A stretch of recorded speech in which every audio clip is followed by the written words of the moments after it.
Some villagers have gone missing from the kingdom of Neverberg. The king calls you and your squad to one dragonborn monk, one half-elf druid, one tiefling rogue, and one dwarf wizard. You'll need to enter the Dark Woods, the motherland of dark magic. Find the missing people and bring them back alive. But the road ahead is filled with monsters, lurking in the shadows. If you succeed, the king will give you 1,000 gold coins each. But if you don't, well, let's hope you do. Now, roll the dice to see what fate has in store for you. Exciting stuff, right? Well, you can hop into a world of make-believe and go on countless quests like this if you are a Dungeons & Dragons player. All you need is a bit of imagination and a sense of adventure. First published in 1974, Dungeons & Dragons has gained millions of fans over the years. Being the first commercially available fantasy tabletop role-playing game probably helped. There is one player in particular who is, fair to say, the biggest fan of the game, running the same game for 40 years now, breaking the record for the longest continuous Dungeons & Dragons game ever. That's a guy who doesn't have any commitment issues, people. Robert Wardhaugh started his Dungeons & Dragons campaign in 1982 when he was still a teenager. But back in that time, the game was not the sensation it is today. Many concerned parents considered it a threat. They thought it was brainwashing their children, pulling them to the dark side, so to speak. That's why for a while, many kids felt the need to hide the fact that they were playing it. The community Wardhaugh grew up in was no different. He says there was a lot of judgment towards the game, so when he watched Stranger Things, it hit home for him. He's thankful that shows as such and movies like The Lord of the Rings or The Hobbit have created an acceptance of fantasy themes among the popular culture.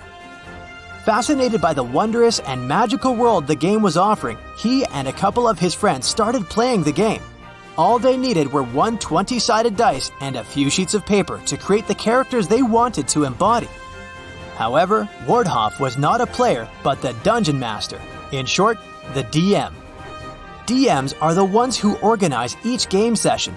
They act as both the writer and the storyteller. They create the plot and the setting for each adventure, develop all the challenges the players will face, and pick the creatures they will have to fight.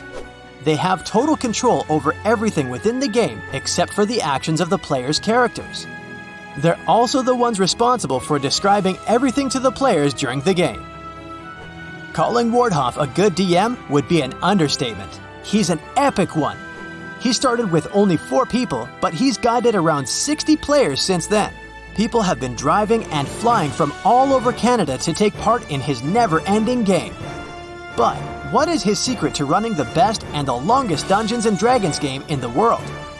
Grab your pen and paper to write down his formula, you aspiring DMs out there. Number 1. Practice makes perfect. Wardhaugh certainly had his share of practice. Over the course of 40 years, he estimates he had spent over 20,800 hours playing the game. That is, minus all the time he spent making his 30,000 hand-painted figurines and custom, handmade terrains and towns. Number 2. Give it your all.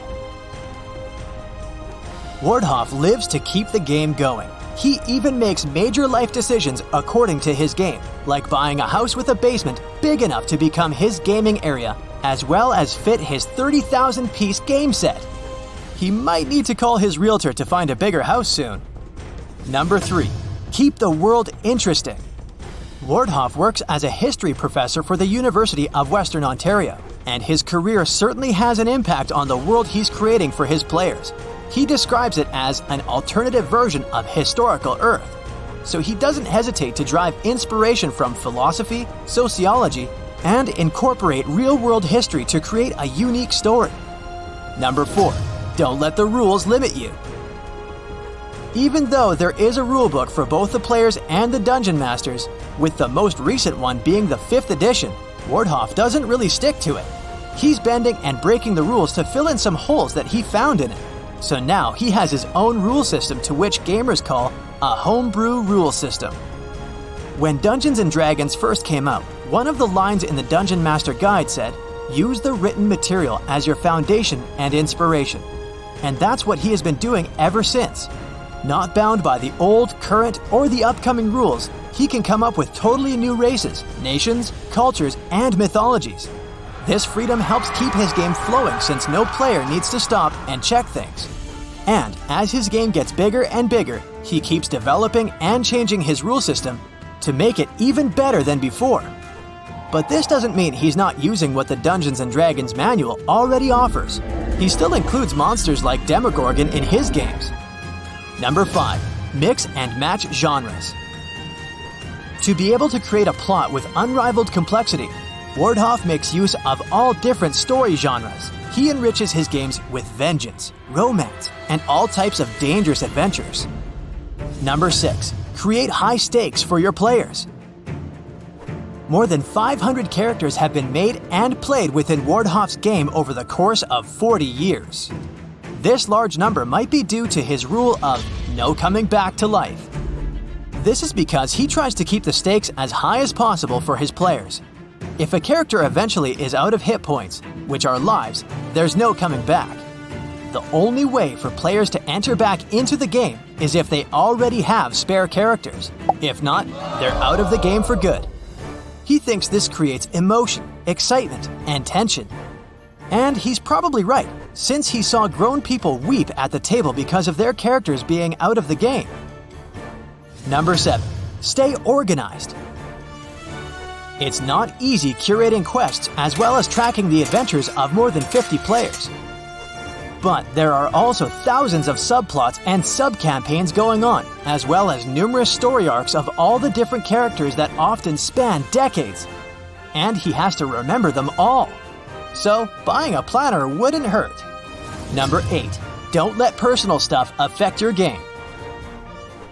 It sure must feel great to be able to play Dungeons & Dragons with your dad. Or maybe not if your ex-boyfriend is still in the game as a player. Yep, that's the case for Wardhaugh's daughter, who joined his game as a fairy when she was around 6. Now she's at the age of 20 and still playing it, alongside her ex.